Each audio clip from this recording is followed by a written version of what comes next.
Israeli officials say military forces remain inside the Gaza Strip's largest hospital, Shifa, after raiding it for a second time in 24 hours. The army says that they have proof that the hospital was used by Hamas as a command and control center, and that they thought that perhaps hostages were being held underneath the hospital in tunnels. U.S. President Joe Biden met with Chinese President Xi Jinping on Wednesday outside of San Francisco, where leaders of Asia-Pacific economies are gathering. A historic meeting of East and West after 12 months of intense drama and diplomacy between Beijing and Washington. And the U.S. Senate passes a stopgap spending bill to avert a government shutdown. Today is Friday, November 17th, and this is VOA's International Edition.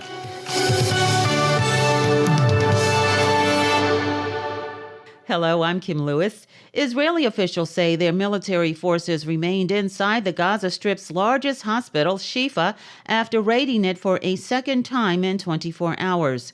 VOA's Rick Pantaleo spoke with correspondent Linda Gradstein in Jerusalem. Israeli forces remained inside Shifa, the Gaza Strip's main hospital, after storming it for a second time in 24 hours. What is the IDF doing in the hospital?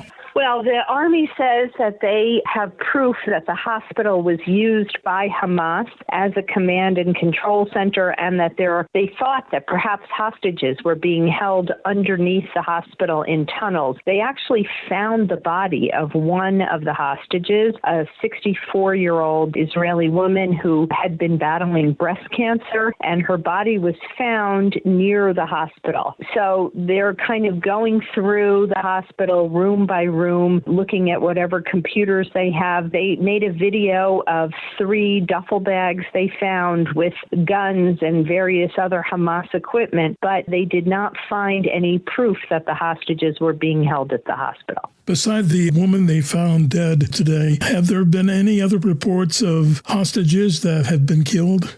No. I mean, I think Israel sort of assumes that at least some of the hostages are dead, either having been killed or having died from their wounds that they suffered on October 7th. Some of the doctors of the hostages said that several of the elderly hostages had some medical conditions that they would have been very vulnerable without their medicine. And of course, when they were kidnapped, they didn't have their medicine. And for example, I know of one hostage, Hirsch Goldberg Poland, who was the son of friends of mine, and his arm was blown off at the elbow. It's hard to believe that he would have gotten the complex medical care that he would need. Now, according to Israeli police and military, an IDF soldier was killed and at least 6 others have been recently injured in attacks at checkpoints in Jerusalem. Yeah, so that happened this morning, actually not far from my home in Jerusalem. And Israel says that the 3 terrorists were on their way to Jerusalem to commit a larger terror attack. And when they were stopped by Israeli soldiers, they opened fire, killing 1 soldier and wounding the others. And Israel is definitely on high alert for more attacks like that. Israeli officials said that they were opening an investigation into crimes committed during the Hamas October 7th attack, and this includes accusations of sexual violence. Have you heard about this investigation? Yes. In fact, some feminist groups in Israel say they've been very disappointed by the fact that feminist groups worldwide have not sort of spoken up. There are testimonies by Hamas terrorists who have been captured who say that they raped women and that was one of the goals, was to rape women. And the problem is that there's not a lot of forensic evidence because Israel was so concerned about identifying the bodies. And even now, 41 days later, some have not been identified, or they're coming up with new findings because some of the bodies were burned, and forensic evidence doesn't last that long. However, it seems to be quite clear that there was a lot of rape and a lot of other sexual crimes committed against women. Linda Gradstein, thank you so much for joining us today. Thank you. That was VOA Middle East correspondent Linda Gradstein in Jerusalem, who spoke with my colleague Rick Pantaleo. U.S. President Joe Biden met with Chinese President Xi Jinping on Wednesday outside of San Francisco, where leaders of Asia-Pacific economies are gathering. Biden, who said he still sees the Chinese leader as a dictator, said the two agreed to reestablish military communications, work together to assess the threats posed by artificial intelligence, and take meaningful steps to combat the scourge of fentanyl. VOA's Anita Powell reports from Woodside, California. A historic meeting of East and West after 12 months of intense drama and diplomacy between Beijing and Washington. The White House chose this venue outside of San Francisco for this symbolic visit, covering a range of key issues, including Taiwan, the self-governing island that China claims, the resumption of military communications, touchy trade agreements, the origination of fentanyl ingredients in China, and human rights issues. Biden said he was candid on those tough issues. Xi said the two nations are inextricably linked. For two large countries like China and the United States, turning their back on each other is not an option. It is unrealistic for one side to remodel the other, and conflict and confrontation has unbearable consequences for both sides. So did the presidents of the world's two most powerful nations manage to paper over the cracks in their relationship? Biden spoke to the press afterward. Xi, as is his habit, did not. I welcome the positive steps we've taken today, and it's important for the world to see that we're implementing the approach in the best traditions of American diplomacy. We're talking to our competitors, and the key, and just talking, just being blunt with one another, so there's no misunderstanding, as a key element to maintaining global stability and delivering for the American people. But in response to a shouted question, he reiterated a stance that is likely to upset Beijing, that he believes Xi is a dictator. Well, look, he is. I mean, he's a dictator. Many watching this meeting said they weren't expecting major results, but are glad the two are talking. Malaysian Prime Minister Anwar Ibrahim at an event of the Asia-Pacific Economic Cooperation Summit on Wednesday. This engagement, for example, between President Biden and Xi Jinping, to me, it is critical because it should give a clear message that we are here to be able to work together and trust each other to resolve serious problems, climate issues in Ukraine or Gaza. There are too many contentious issues in the world, and you must try and engage. Analysts say the success of the Summit of Asia-Pacific Economies, happening simultaneously in San Francisco, depends on the world's two largest economies getting along. Michael Froman is president of the Council on Foreign Relations. Well, I think it's an important meeting between President Biden and President Xi with the primary goal of stabilizing the relationship heading into 2024. I think both for bilateral purposes, but also very importantly for the broader APEC region. The countries there, the economies there want the U.S. and China to have some kind of modus vivendi, some kind of stable relationship, particularly in anticipation of Taiwan's election in January, the U.S. election in November. Biden said he and Xi will continue to communicate and cooperate. The world, he said, expects it. Anita Powell, VOA News, Woodside, California.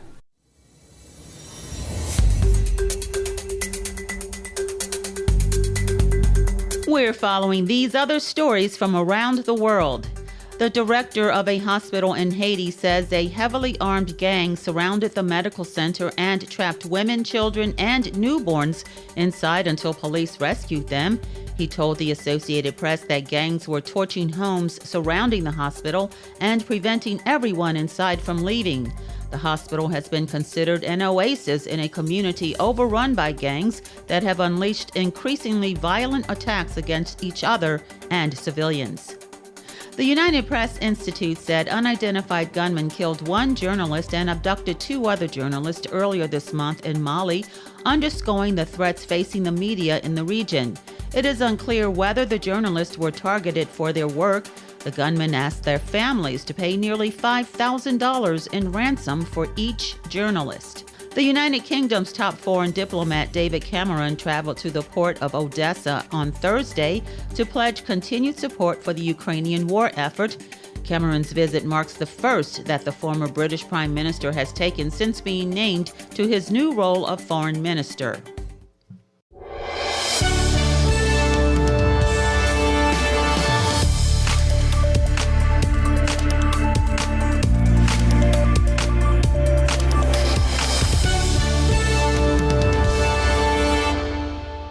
VOA's International Edition continues. I'm Kim Lewis. The U.S. Senate passed a stopgap spending bill Wednesday night to avoid a government shutdown. It now heads to President Biden to sign. But Congress failed to reach an agreement on war effort assistance to Israel and Ukraine. I asked Jim Kessler, Executive Vice President for Policy at Third Way, what this means for each of the countries dealing with conflict. Well, it means that, we haven't resolved some of the biggest issues, with our budget in America. And, it's unfortunate that, particularly with Ukraine, that has become a divisive issue in the United States Congress.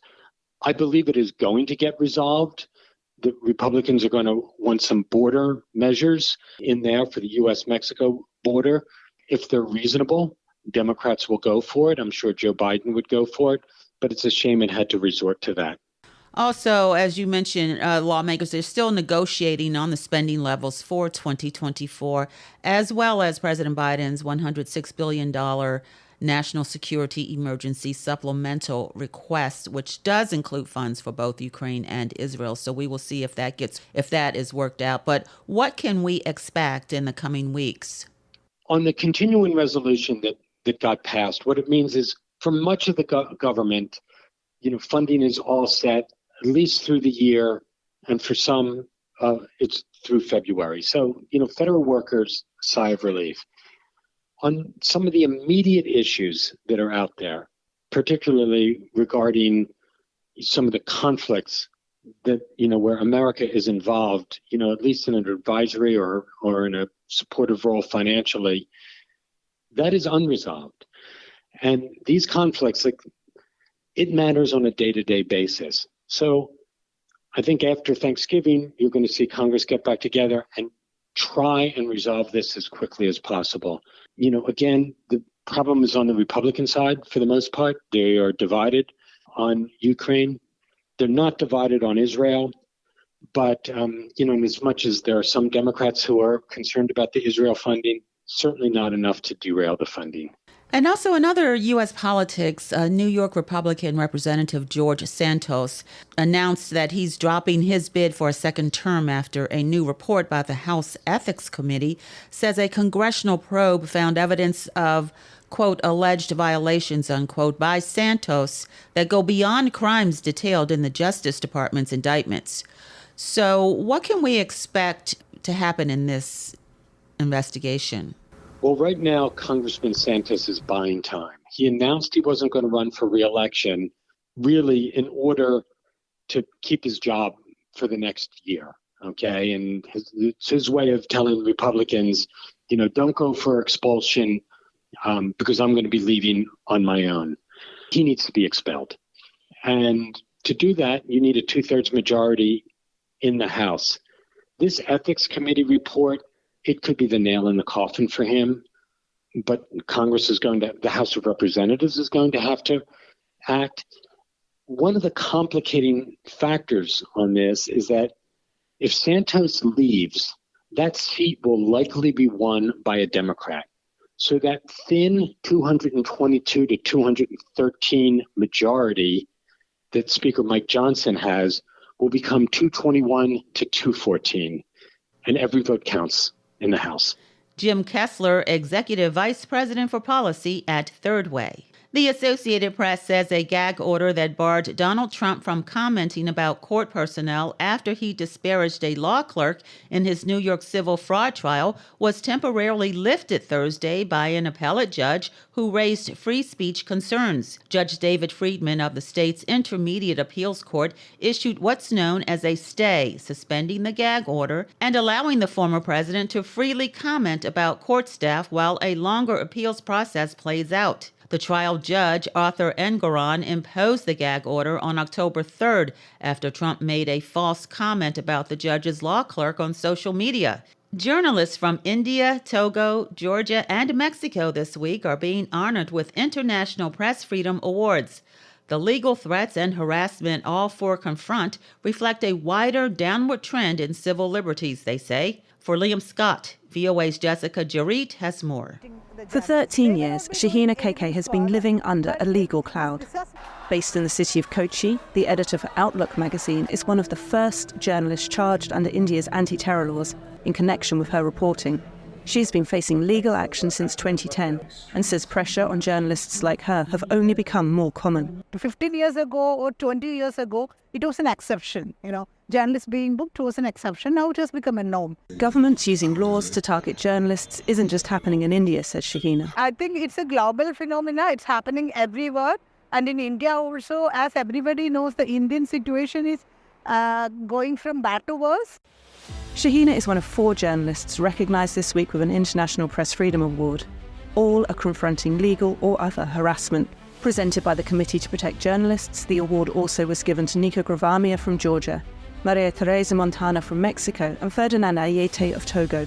I think what unites the 4 awardees this year are some of the themes we're seeing globally. So increased criminalization of journalists, in particular using non-speech-related charges against them, charges like breaches of national security law, for example. While in the US, the journalists are meeting with lawmakers, civil society and news outlets, including VOA, to discuss the situation for media in their respective countries.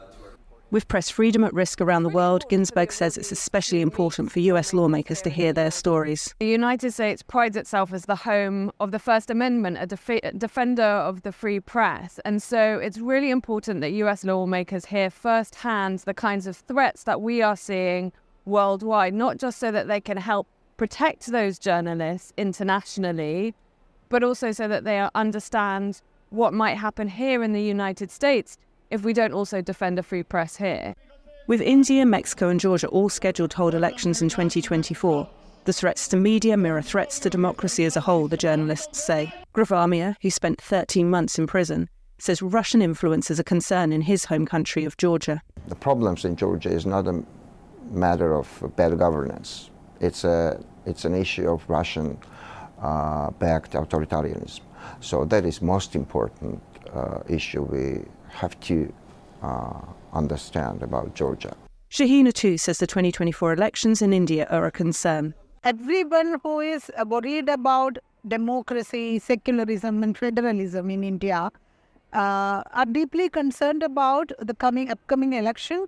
The Press Freedom Awards Gala in New York Thursday will offer a brief pause before the honorees return to covering the news. For Liam Scott, Jessica Jarrett, VOA News. This is Science in a Minute. The European Space Agency's Integral Space Telescope has detected a huge gamma-ray burst generated by a star that exploded in a supernova located some 2.4 billion light-years away. According to ESA, this gamma-ray burst produced a significant disturbance in Earth's ionosphere, which is located between 48 to 965 kilometers above sea level. Researchers who investigated this detection outlined their findings in a new study that has been published in the journal Nature Communications. Study lead author Mirko Piersanti of the University of L'Aquila, Italy, says it was probably the brightest and strongest gamma-ray burst that his team ever detected. ESA says the burst provided enough power to trigger lightning detectors in India.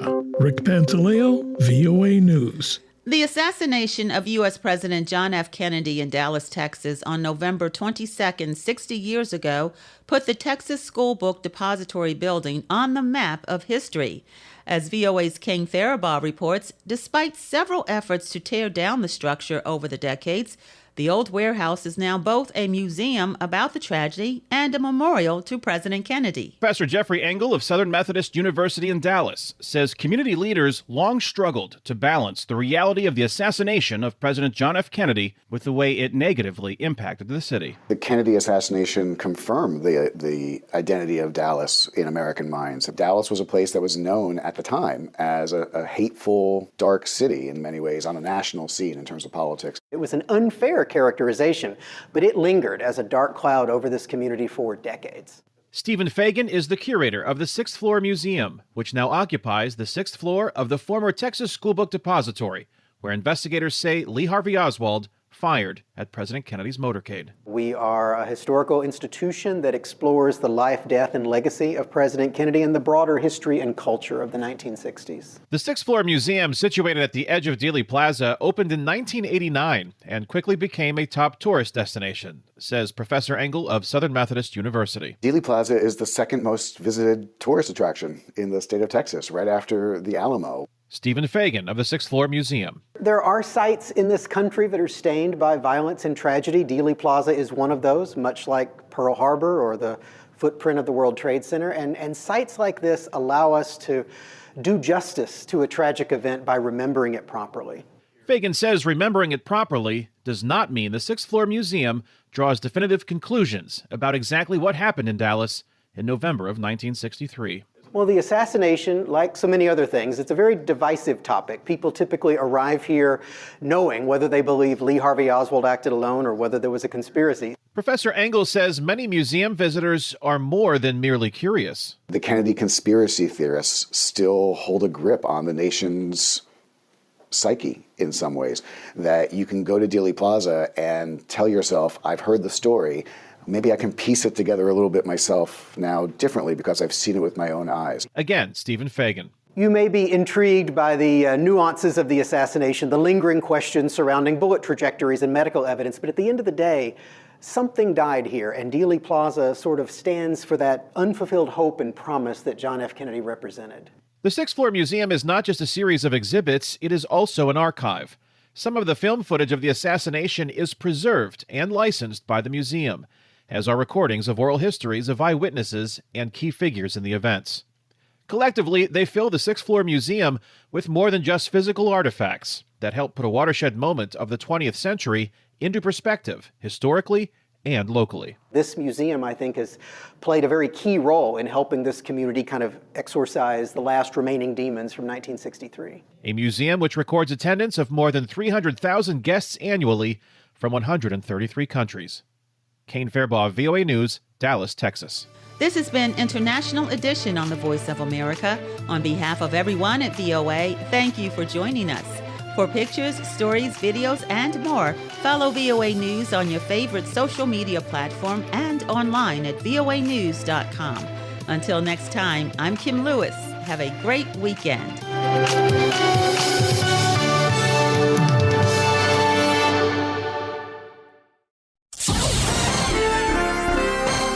Next, an editorial reflecting the views of the United States government. In the face of urgent global challenges, it's more important than ever that the world's two largest democracies, the United States and India, exchange views, find common goals, and deliver for our people, declared Defense Secretary Lloyd Austin at the recent U.S.-India 2+2 ministerial dialogue. We've made impressive gains in building our major defense partnership over the past year, and that will help us contribute even more together to the cause of peace and stability. We're integrating our industrial bases, strengthening our interoperability, and sharing cutting-edge technology. Our increasingly strong ties give us all hope for the future of this partnership and for our common efforts toward a more secure world, said Defense Secretary Austin. Indeed, Secretary of State Antony Blinken noted that President Joe Biden and Prime Minister Narendra Modi have set out an ambitious agenda to build a stronger and more comprehensive strategic partnership. We are promoting a free and open, prosperous, secure, and resilient Indo-Pacific, including by strengthening our partnership through the Quad with Japan and Australia. One significant way we're doing that is by enhancing maritime domain awareness, sharing commercial satellite data with countries in the region to boost their capacity, for example, to combat illegal fishing, piracy, drug trafficking. We're also coordinating humanitarian relief and disaster response efforts in the Indo-Pacific. On the economic front, the U.S. and India are focused on innovation, noted Secretary Blinken. That's evident in the cooperation on semiconductors and advanced biotechnology, on our unprecedented investments in deploying clean energy at scale in our countries as well as across the region, and our joint research and exploration projects in space. With regard to international peace and security, the U.S. and India are working to promote a rules-based order and uphold the principles at the heart of the United Nations Charter: sovereignty, territorial integrity, and independence. Finally, we're deepening the remarkable ties between our people, said Secretary Blinken. If there's one thing we've learned over the recent decades, it's that when Indians and Americans study together, work together, collaborate together, the possibilities for progress are infinite. This is a moment in history that requires determination and collaboration, noted Secretary Blinken. And it only underscores how vital the U.S.-India partnership is and how important our efforts are to further strengthen it. That was an editorial reflecting the views of the United States government.